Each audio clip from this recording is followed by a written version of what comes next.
Hello नमस्कार दोस्तों, मैं आयुष उपाध्याय। स्वागत है आप लोगों का जीएस वर्ल्ड के प्लेटफॉर्म पर। आज चर्चा करते हैं तीस्ता जल विवाद पर। इसमें चाइना का क्या एंगल है, भारत को सामरिक दृष्टि से यह क्यों महत्वपूर्ण है और यह विवाद है क्या, इसमें पश्चिम बंगाल का क्या एंगल है और कैसे एक क्षेत्रीय राजनीति इतने बड़े वैश्विक स्तर पर भारत के लिए घाटे का सौदा साबित हुआ है। सब चर्चा करेंगे। गंगा संधि के बारे में चर्चा करेंगे। संपूर्ण जानकारी इस वीडियो में लेंगे ताकि बाद में कंफ्यूजन ना हो। आइए स्टार्ट करते हैं। सबसे पहले देखते हैं कि तीस्ता नदी चर्चा में क्यों है। अभी हाल ही में बांग्लादेश के प्रधानमंत्री तारिक रहमान चाइना की यात्रा में गए थे और उन्होंने वहां पे तीस्ता को लेकर समझौता किया। कुछ ये तीस्ता का समझौता उन्होंने जो चाइना से किया है, यही पहले भारत से होता था। तब शेख हसीना थी, लेकिन आप जान रहे हैं बांग्लादेश में जब से विद्रोह हो गया है तब से शेख हसीना भारत आ गई है और यह समझौता फिर चाइना के पास चला गया है। उस समझौते में क्या हुआ है, देखिए उसकी मुख्य बातें।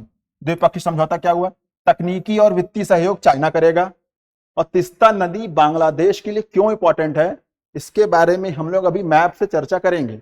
पहले एक चर्चा जो न्यूज में है उसको डिस्कस कर लेते हैं हम लोग।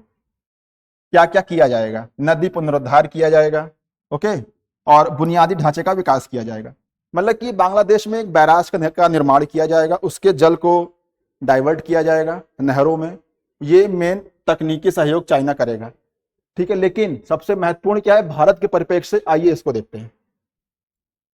सबसे महत्वपूर्ण है इसका उद्गम कहां से होता है, ये जाता कहां से है और कहां मिलती है, ये इंपॉर्टेंट है। देखिए ये है नदी लहामो झील। लहामो झील से निकलती है जो सिक्किम में है। एग्जाम के लिए बहुत इंपॉर्टेंट है ये, क्योंकि यहीं पे तिब्बत का बॉर्डर है, ठीक है। तो क्वेश्चन ने पूछा जा सकता है कि लहामो झील तिब्बत में है कि सिक्किम में है, तो ये सिक्किम का पार्ट है, भारत का पार्ट है, ठीक है। तो तीस्ता नदी भारत से ही निकलती है, भारत के बाहर तिब्बत से नहीं निकलती है। ये कथन वाले क्वेश्चन में पूछ सकते हैं, ठीक है। देखिए अब इसका फ्लो देखिए, यहां से निकलती है, ये सिक्किम होते हुए पश्चिम बंगाल होते हुए ये बांग्लादेश में एंट्री कर जाती है, ठीक है। तो यहाँ पे पश्चिम बंगाल का चिकन नेक है, ये है सिलीगुड़ी कॉरिडोर, ये है चिकन नेक जो खाली 22 किलोमीटर की दूरी है।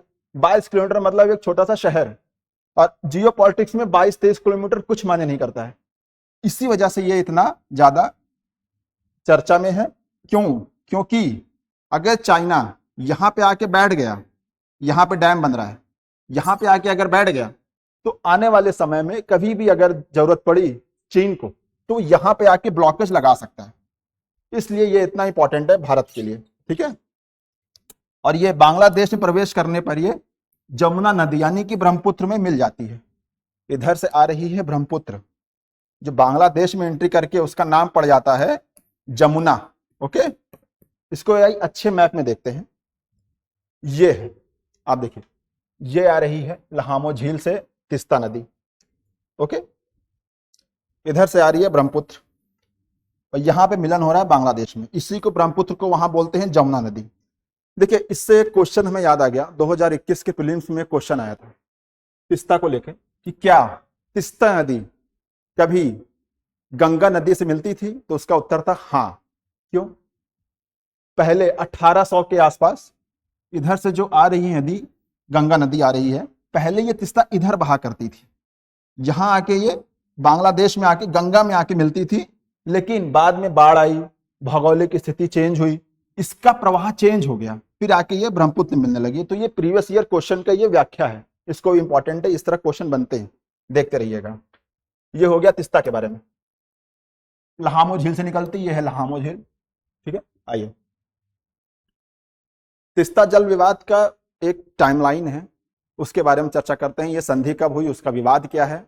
देखिए सबसे पहले जब 47 में जब विभाजन हुआ तो बांग्लादेश पार्ट था, बांग्लादेश देश था नहीं। पहली बात तो ये पाकिस्तान का पार्ट था, जिसको बोलते थे पूर्वी पाकिस्तान। उसको लेकर कुछ विभाजन के समय चर्चा वर्चा हुई पर कोई बात बनी नहीं उतनी, ठीक है ना। फिर बात आ गई 1983 तक। क्या हुआ कि वहां पे अवामी लीग की गवर्नमेंट थी जो भारत के साथ ही, भारत को ही अपना देश अच्छा मानती थी, क्योंकि जो क्रांति हुई थी वहां बांग्लादेश में उसमें भारत ने मदद की थी, ठीक है ना। तो अस्थाई समझौता हुआ।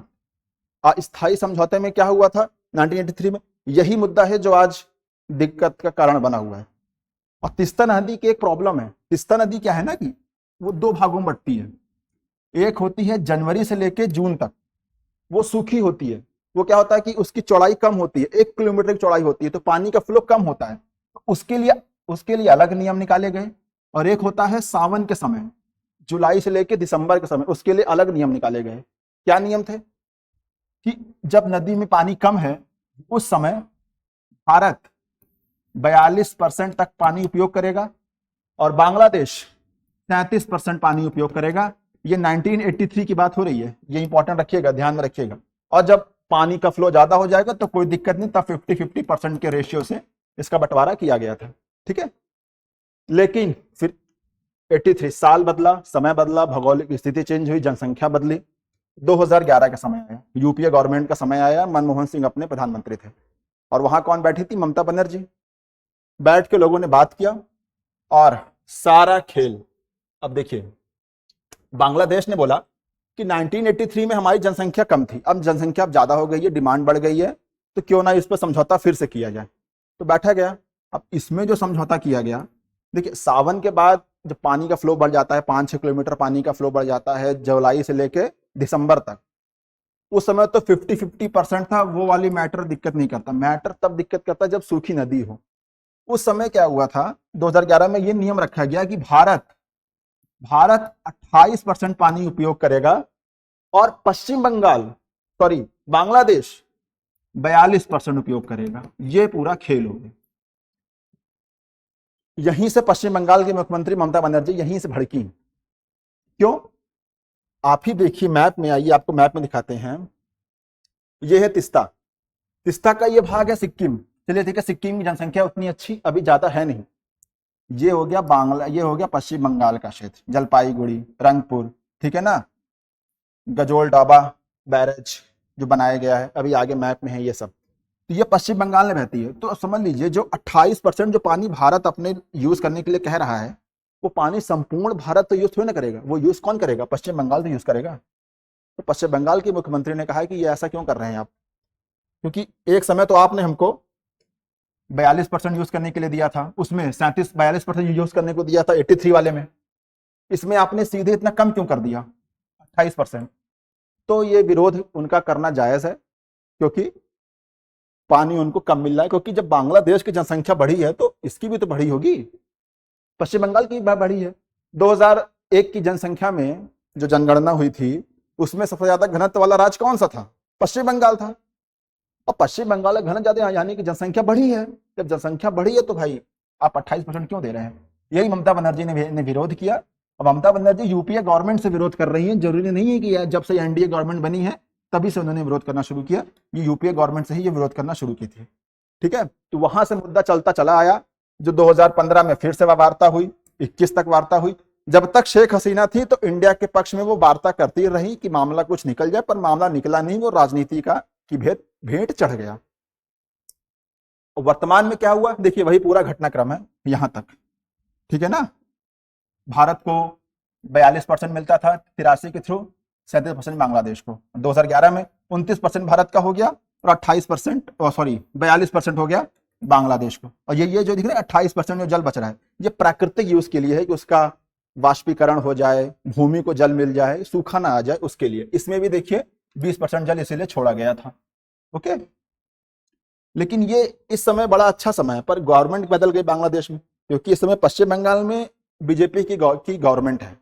अगर इस समय अगर शेख हसीना होती या फिर कोई भी होता अवामी दल का, तो अब समझौता हो सकता था भारत के पक्ष में, चाइना ना उसमें एंट्री मारता। लेकिन दुर्भाग्य है कि वहां पर सरकार बदल गई, तारिक रहमान आ गए, आइडियोलॉजी की लड़ाई हो गई और बांग्लादेश नेशनलिस्ट पार्टी चाइना की तरफ झुकती है, और वो चाइना पहुंच गए और उन्होंने उसका समाधान चाइना से निकालने के लिए कहा। आइए अब थोड़ा बात कर लेते हैं सिलीगुड़ी कॉरिडोर के बारे में। ये क्या है देखिए, वही मैंने जो आपको बताया, 42 किलोमीटर का स्ट्रेच है। इस भूटान, नेपाल और बांग्लादेश से घिरा हुआ है। पूर्वोत्तर का संपर्क मार्ग, पूर्वोत्तर राज्य जो है हम लोगों के, नॉर्थ ईस्ट, चलिए अभी धुंधला दिख रहा होगा, यहाँ पे आइए, ये है आपका सिलीगुड़ी कॉरिडोर। इसी को हम लोग बोलते हैं चिकन नेक, ठीक है ना, चिकन नेक, इसी को हम लोग बोलते हैं चिकन नेक। क्यों? क्योंकि देखिए चिकन की तरह इसकी गर्दन है, ये चिकन का जो सर, चिकन के मुंह है, ऐसे मतलब उससे कंपेयर किया जाता है, इसलिए इसको चिकन नेक कहते हैं। देखिए अब इसकी इंपॉर्टेंस देखिए, ये है चिकन नेक। अगर इसी से हम लोगों को अगर नॉर्थ ईस्ट जाना है, जैसे कि हम लोगों का ये नॉर्थ ईस्ट का क्षेत्र है, हम लोग को इधर जाना है तो मेन लैंड से हम लोग को इसी से होकर जाना पड़ेगा। और अगर यहीं पे अगर चोक पॉइंट लग गया तो हम लोग का ये क्षेत्र हम लोगों से कट जाएगा, ठीक है। और इसका चोक पॉइंट लगाने के लिए ही चाइना इतना प्रयासरत है। तिस्ता नदी देखिए ऐसे आ रही है और यहीं पे आके वो अपना बैठ जाएगा बैराज बनाने के बहाने, ठीक है ना। और सैन्य लेके बैठेगा, क्योंकि चाइना ये करता है, पहले वो आता है विकास के बहाने, फिर वहां पे अपनी सैनिक को उतार देता है। और इधर देखिए नेपाल है पड़ोस में, नेपाल में अभी जनजी आंदोलन हुआ, वहां भी इंडिया का अच्छा संबंध बिगड़ रहा है। भूटान ही है एक जो थोड़ा सा भी इंडिया के साथ में है, वरना इधर बांग्लादेश में आइडियोलॉजी का पूरा चेंज हो गया है, तारिक रहमान आ गए हैं। म्यांमार में तख्ता पलट हो गया है, सैन्य शासन हो गया है म्यांमार में। तो कहीं ना कहीं चारों तरफ से इंडिया का जो नॉर्थ ईस्ट है वो घिर गया है, ठीक है ना। इसीलिए इसको, और चाइना जानता है लोहा गर्म है, हथौड़ा गर्म, लोहा गर्म है, अटैक कर दो, ठीक है ना। इसी वजह से वो जो इसी समय ये तिस्ता में भी आ रहा है। आपको याद होगा 2016 के आसपास चुम्बी वैली को लेके एक मुद्दा उठा था। चुम्बी वैली आपकी इधर है, ये है चुम्बी वैली भूटान के पास। वहां पे क्या है कि यहाँ से चाइना अपना सड़क बनाने की बात कर रहा था, भूटान से बात किया था, फिर इंडिया ने भूटान पर दबाव बनाया कि नहीं ऐसा मत करिए, तब जाके वो मना किया। क्यों? क्योंकि वो यही यहाँ आना चाहता था, हमारे ऊपर पेशा बनाना चाहता था, ठीक है ना। ये पूरा खेल है। और भारत ने कुछ तो प्रयास किए होंगे ना, आइए उस प्रयास के बारे में जानते हैं। ये पश्चिम बंगाल की क्या आपत्ति है, एग्जाम के लिए मैंने लिख दिया है। जनसंख्या की अनदेखी की गई, पानी का पर्याप्त हिस्सा मिलेगा, सिंचाई का संकट पैदा होगा, गजल डोबा बैराज संकट। देखिए गजल डोबा जो बैराज पश्चिम बंगाल में बनाया गया था वो जलपाईगुड़ी में बना है। उससे क्या हुआ कि इसी बैराज से जो है पानी को डाइवर्ट किया गया था सिंचाई के लिए पश्चिम बंगाल में, ठीक है ना। अगर तिस्ता का वाटर अगर 28% भारत को मिलेगा तो इसको पानी कम मिलेगा, नहरों में पानी कम जाएगा, तो सिंचाई की सुविधा खत्म होगी। तो वही कह रही है कि गजल डोबा बैराज संकट पैदा हो सकता है। देखिए बैराज और बांध में क्या अंतर है, दो शब्द।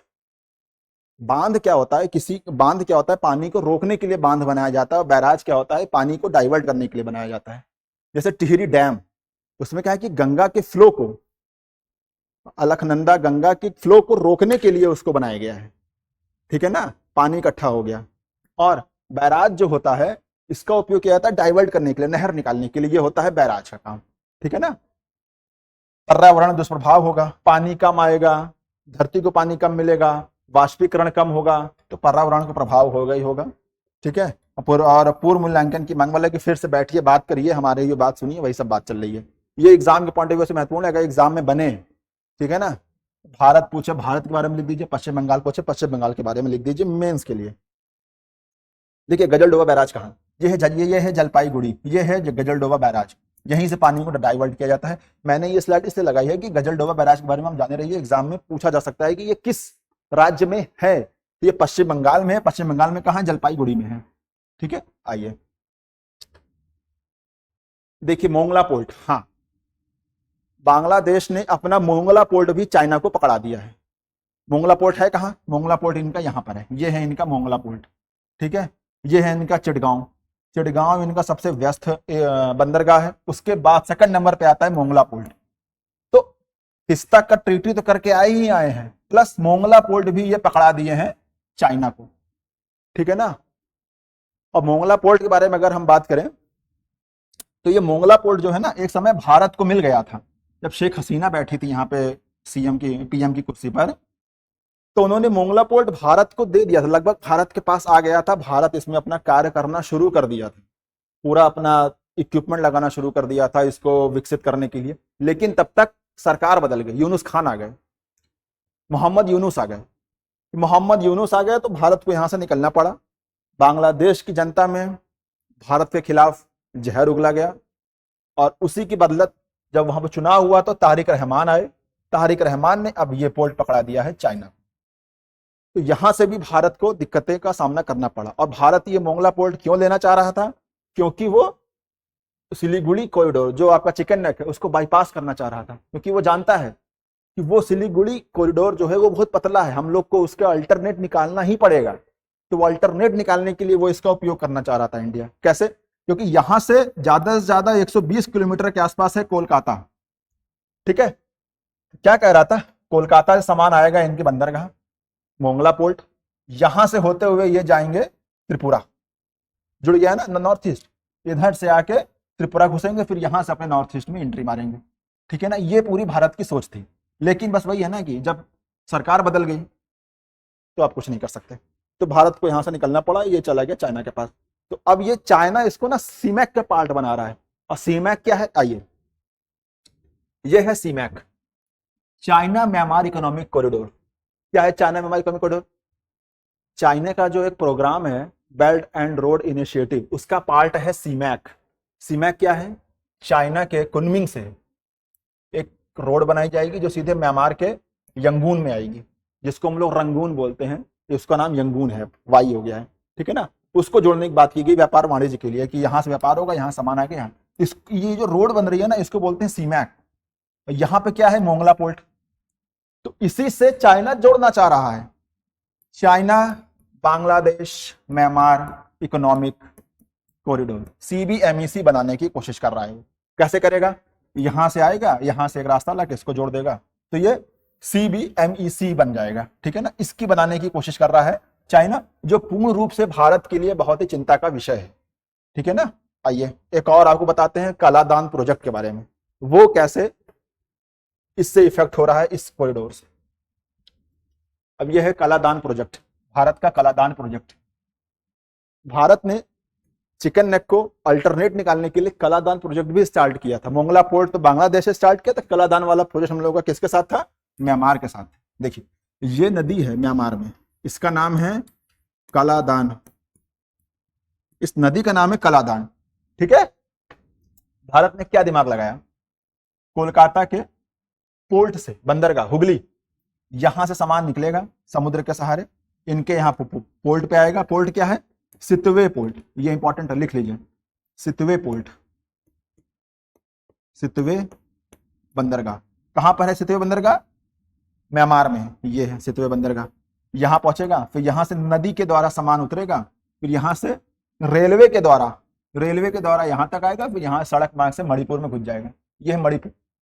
तो यहां से भी नॉर्थ ईस्ट को जोड़ने के लिए प्लान बनाया गया था कि उधर सिलीगुड़ी या कभी अगर ब्लॉक हो जाए तो हम लोगों को ये अल्टरनेट मिल जाए। तो जब यहाँ पे सैन तख्ता पलट हो गया तो ये भी खटाई में पड़ गया, खटाई में पड़ गया, और ये भी चला ही गया लगभग, समझ लीजिए कोई वर्क नहीं हो रहा इस पे। तो भारत ने फिर मोंगला पोर्ट का निर्माण किया। मोंगला पोर्ट में बात जैसे बनना शुरू हुई, वो वहां पर सरकार बदल गई, वो भी चाइना के पास चला गया। तो दोनों जो हम लोगों ने दिमाग लगाया था वो दोनों हम लोगों का फेल हो गया है। ठीक है ना, मिला के समझा रहा हूँ। और एग्जाम के लिए पॉइंट ऑफ व्यू क्या है कि कालादान नदी कहाँ पर है, ठीक है ना, ये इंपॉर्टेंट है, और मोंगला पोर्ट कहाँ पे है, ये इंपॉर्टेंट है। ये सब आप लोग देख लीजिएगा, ये मैप के थ्रू आपको मैंने समझा दिया कैसे हम लोगों ने चिकन नेक को बाईपास करने के लिए 2 प्रोजेक्ट बना रहे थे जो फेल हो गया इंडिया का। अब देखिए भारत के लिए विकल्प क्या बचता है। चलिए स्थिति तो आ गई है जो है, उससे हम लोगों को कुछ विकल्प तो मिलेगा ही मिलेगा। सबसे बड़ा विकल्प क्या है, राजनयिक संवाद को बढ़ाना। ठीक है ना, हम लोगों को लगातार लेकिन बातचीत नहीं बंद करनी चाहिए। क्यों, क्योंकि नदी तो आ रही है भारत से ही, क्योंकि बांग्लादेश आपका है डाउन स्ट्रीम में है आपका बांग्लादेश, तो नदी का तो प्रवाह तो नहीं चेंज हो सकता, वो तो अपने सिक्किम से निकल रही है। ठीक है ना, ज्यादा ये 3-5 करेंगे तो वहां से हम लोग एक बांध बना देंगे, सीधे इन कुछ नहीं कर पाएंगे लोग। तो संवाद तो इनको करना ही पड़ेगा भारत से। ठीक है ना, लेकिन वही बात है ना, जब तक सरकार पड़ोस में आपके पक्ष में नहीं होगी तो आपकी कोई चाल संपन्न नहीं हो पाएगी। ठीक है ना, क्योंकि चाइना इतना पैसा दे देता है, इतनी तकनीक दे देता है, पैसा दे देता है, उसको पता है कि जहां पे तानाशाही होगी वहां पे क्या होगा कि कोई भी आप प्रोजेक्ट बनाइए, सीधे वहां पे काम होता है, ज्यादा उसमें लोकतांत्रिक मूल्यों को लेकर चर्चा बहस नहीं होती है। सीधे आप प्लान बनाइए, ये ऐसे ऐसे रोड मैप बना है, ऐसा पैसा दूंगा, ऐसा फेंकूंगा, ऐसा बने प्रोजेक्ट। ये चाइना का खेल है, सिंपल सी बात है। उसको लोकतांत्रिक मूल्य पसंद ही नहीं है। अब भारत क्या करता है, बात करेगा, फिर संसद में पेश करेगा, फिर उस पर बहस होगी, फिर उसमें पैसा निकलेगा बजट से, फिर इतना पैसा क्यों जा रहा है, 4 ठोस में पता नहीं क्या क्या उसमें बातें करेगा, जो वो डिले करता जाएगा, और डिले होते होते फिर वो सरकार बदलेगी, फिर चाइना की एंट्री आएगी, वो सीधे मारेगा पैसा मुंह पे, प्रोजेक्ट स्टार्ट। ये चाइना का चाल है। संवाद लेकिन हम लोग में होना चाहिए, और वहां के विकास परियोजनाओं में सहयोग करना चाहिए, सुरक्षा और रक्षा सहयोग होना चाहिए। ये सब जो है ना एग्जाम में लिखने के लिए एक एक लाइन के लिए बहुत जरूरी है कि आगे भारत को क्या करना चाहिए, संयुक्त जल विज्ञान का अध्ययन करना चाहिए, पड़ोसी प्रथम की नीति अपनानी चाहिए, ठीक है ना। ये सब जो देश है ना, छोटे देश, छोटे क्या है, भौगोलिक रूप से छोटे हैं, छोटे भाई की तरह हैं अपने, ऐसे उनको ट्रीट करना चाहिए और पड़ोसी प्रथम की नीति को अपनाना चाहिए, ठीक है ना। लेकिन मेरे हिसाब से इसमें दो ही चीज करना उचित है। जब तक वहां पे आपके समर्थन की सरकार नहीं है ना, तो आपको वेट एंड वॉच की पॉलिसी आपको अपनानी चाहिए, ठीक है ना, एक ये। और दूसरा, राजनयिक संवाद तो हमेशा हमेशा करना चाहिए, क्योंकि रिश्ता आ तो रही है इंडिया से, बात तो करनी ही पड़ेगी चाहे जो हो, ये कभी नहीं बंद होना चाहिए। और वेट एंड वॉच की पॉलिसी, कि कभी तो सरकार बदलेगी, कभी तो शेख हसीना वहां जाएंगी जो भारत में बैठी हैं, या फिर अवामी दल से कोई वहां प्रधानमंत्री बनेगा जो भारत के पक्ष में होगा। कल को ये प्रोजेक्ट क्या पता भारत को मिल जाए, कुछ तो इनको करना पड़ेगा, ठीक है। ये दो चीज बहुत इंपॉर्टेंट है, वेट एंड वॉच की पॉलिसी और राजनयिक संवाद। ये व्यवहारिक ज्ञान में दे रहा हूँ, और एग्जाम में लिखने के लिए ये विकास परियोजनाएं, सुरक्षा, रक्षा, मुक्त, पड़ोसी प्रथम, संयुक्त जल विज्ञान, ये सब हम लोग लिख सकते हैं, ठीक है ना। क्योंकि 2024 में इंडिया बांग्लादेश का संबंध पूछा था।